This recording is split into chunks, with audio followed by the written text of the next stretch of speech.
So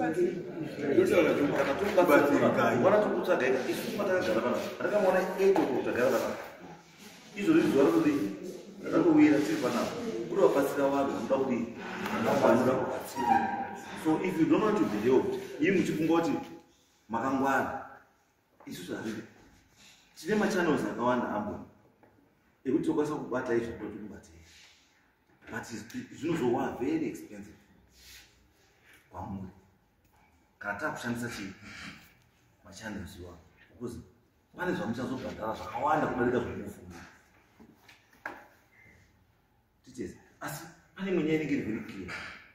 Ukaona mwana wamai wako akwanisa kutaura dambudziko ruri kundiziva ndine girlfriend nechakati achitaura zvisina kunyepa nechi it means munhu iye ari kudai mabatsirika anditi handimega kune problem. Yes, makawanza muprofita angasiri boyfriend yenyu fine, but uyowe ane problem yake yekuita chii yekuita girlfriend.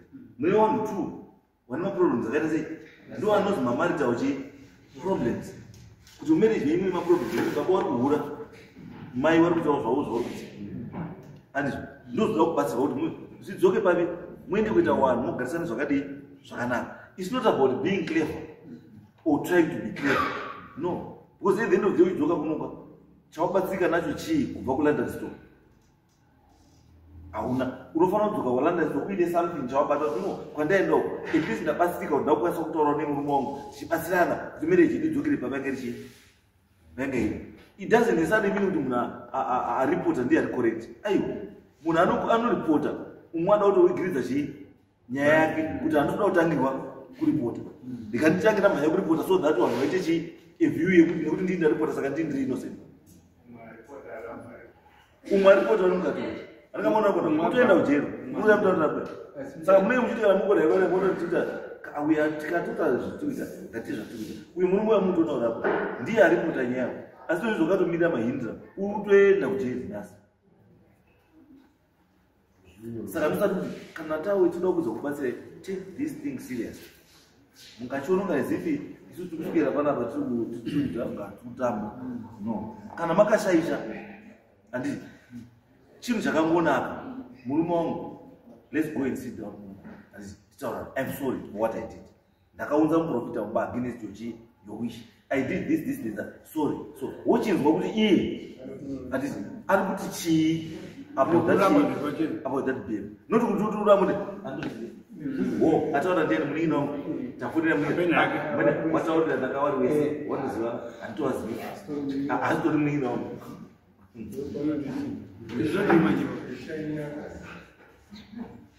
isusu kuti isusu taprogramya pana kuti kubatsira wototi isu achida kubatsira kuti tamabenzi ndizvo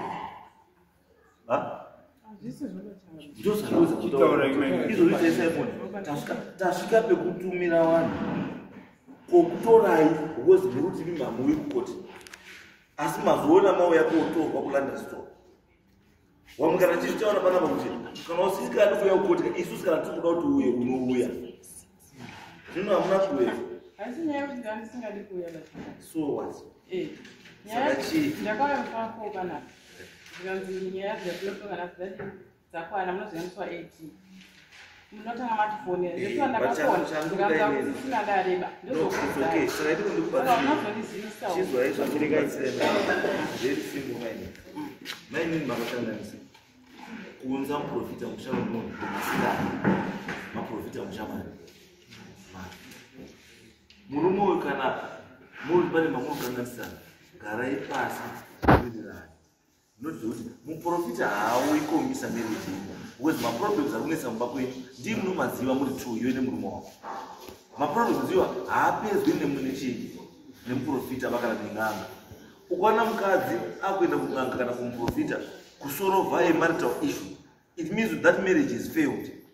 Because the next thing chako ndechekuti ukabva kun'anga kuti kutsitikire munhu kuti asangwarise andika ukana wakubva ipapo the next thing wakutouraya munhu wamutadza. Munhu akatadza munhu the next thing akuita sei akumuuraya. Saka isusu kuti hamufaniri kusvika ikoko. Go back, sit down, muruzaire pamwe. Endai mugare pasi pamwe. Muona zvinoitika zvogadzisika. Kana mati zveshuwa yenyu hazvichagadzirisiki, then the body is in your court. Matadzana. Handiti muchiona kuti makuita sei. But ini ndokuti vachiti kuti whatever you do, zvese zvakunoita, think about kamunhu kari kumashure kwako.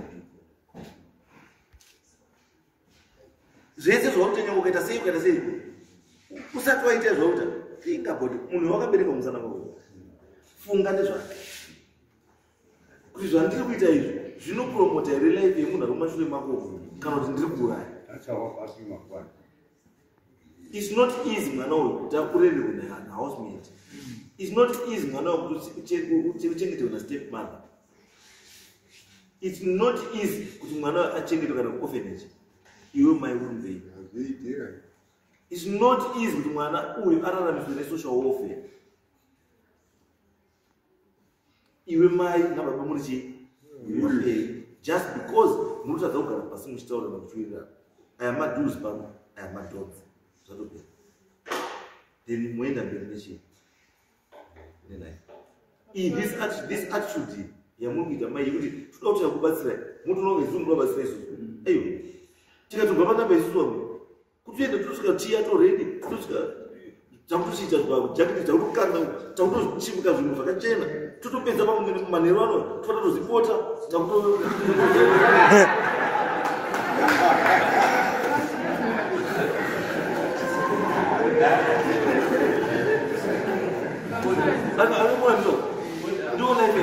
that's the life that you expect of it. Munhu kanopinda mumarriage, ngatiite izvo.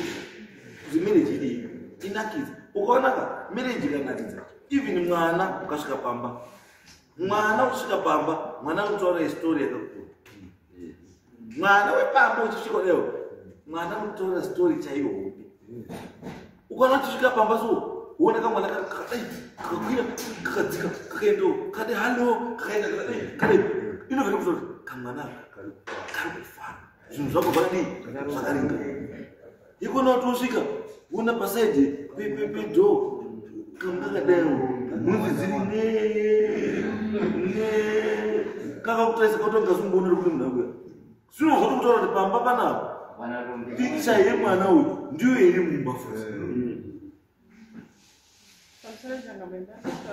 Baba wako akatadza maproperties ukaenda nawo kuti kwarugara pamwepo nemwana wasuchengeta tandire takishop wako yakakia ndo mandaiwanawo kurara ndio saka ndizvo dai zviro zvemasoro taura kudhara ndizvo kusvika ulatiswa zita renyu zviya Joyce mukati izvo tiri kuti right baba munini imi mitakishopuka kana maenda kuna mainini endai kuna mainini munotangira mainini zvinhu zvenyu zvake chii zvinyowani hamuurai zvamamuinazvo because one chaifanira chikuchengeta mwana uyu itakishop imi muitai sei endai asi takishop ngaichengete chii mwana because mungati mutakishop mavhura property maita sei matora everything matora ko uyu arikwanisa kutaura zvake zvakuita zvelife yake chikini anoita zvaanoita but uyu ari kumasire kwake anomboita sei anga mamusiya anga makaenda kwamusiya aiwa ndati makaenda aka kwamakaenda kwamurugara naye here mwana handiti ndizvo andikuta kuti makamusiya handiti asi mamusiya muri kutii naye handina kumusiya pachena inini mwana wangu ndiri kuriritira every week ndoendesa chikafu but ndikuti inini instead yekuti muiti haso yekuendesa chikafu every week kana paine takishop iripo handika kana mamine takishop iri pambero zvakaipei kuti mai inini handikwanisi kuti ndiise mari every time ndinganisina mari takishop irapo takishop ngaichengete chii mai mari imwenda yekupi because inini at the end of the day guys mari yekuzi mwana inozi ndinowe every week ndinokurisa guys musanyipirana murikuona murikuona urikuona murikuona ndatokumuona here muri mari mukati ichapinda nyaya yake yari kuendera ndei nyaya yake yari kuendera ndei next after him ndiani chakamire pamusoro inini ndaedza zvese maprocedure ese taenda kuna chef muchongo ati takura naimende kumusha akamuka akatiza akaramba kuenda musha kwawo ndikaenda natete nasamukuru handiti kuti kwesoka pamwe pacho ka handiti chino ngachimbotange mumbori true pasina munhu wechingani wechitatu then kana mafunga wechitatu fungai munhu ari chii anokubatsirai kuti zvinhu zviende mberi zvinoti munhu anowedzera ronda umukuzadzizoa ini nditofunga kuti kana zvichinetsa chaizvo kana zvanetsa munoita appointment kana vatadza kukwirira muthu itai appointment muuya kuno tobatsira because ini ndotomboendawo ndinotoendawo kwangwa toendawo ndichidzorwawo pamusoro echangano inini kuona kwangu ipapapa pachashandika kusashandika pakuita mukatarisa ndine mapepa emamedical report inini kutiza pamba zvirevi kuti handisi murume ndiri murume chaiko asi zvaanozondiitira ndezvekuti munozonzwa kuti vanhu vapondana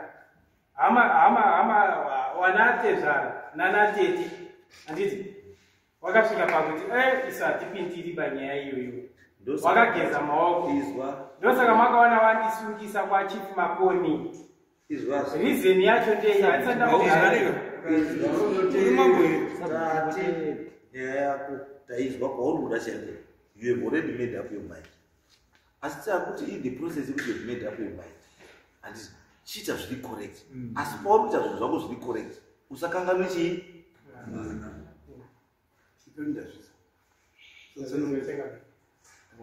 takuona iwewe mweya wako ndokuti hauchadi ndo mweya wako ndokuti hauchadi saka ndosaka kuti mweya wako kuti wati hauchadi haumanikidzwi asi uya sei kuti imi mai kuti mugare muri safe musamire kuti chikafu muzi tinomunza every week tinoza chikafu ende chiendai kumaintenance muzive kuti mari yenyu iri guaranteed kuti mwana anouya nguva yake yatichada kudya nenguva mari yake inouya nechii nenguva chaazouyawo nacho pamusoro hachirambuba isupplementary vanhu vanotora maintenance zviri wrong maintenance hazvirevo kuti ukazibhadhara $20 ndiyo unouya nayo chiri pa$20 aiwa iwewe nerudo rwako nemwana wako newana wako ndo unokutora kuti aiwa mai ma$20 epamwedzi aya rapa asi ukati gare gare after 2 weeks uya neshuga yako uya nechichako uya uchiita wana ndewani ndewako asi icho chete chinoitirwa kuti paite make sure kuti sipo inofanira kunge iripo every time ndosaiti the basic needs dziripo ndosaiti tichibhadhara neuko kuti isvike dharipo asi hazvikutadzisi kuti chisingabvumirwi chete kubhadhara less than chawazobhadhara asi kubhadhara more than zvawazobhadhara welcome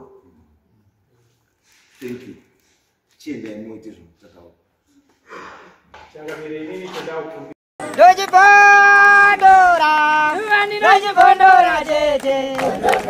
Teachcatch MTV inokupa nyaya dzakasiyana-siyana dzinoitika mumatunhu atigere neakatikomberedza, dzinotyisa, dzinofundutsa, dzinokatyamadza pamwe chete nedzinosetsa. Kuti musarasikirwe nenyaya idzi, munoenda pa YouTube channel yedu Teachcatch MTV, mondo subscribe ipapo, musakanganwe kulaika pamwe chete nekushare, musazokoshiwe kupfanya kabhatani ako ndokabheroka kuitira patinokanda chinopisa munoyeuchidzwa. Teachcatch MTV tinodzifamira.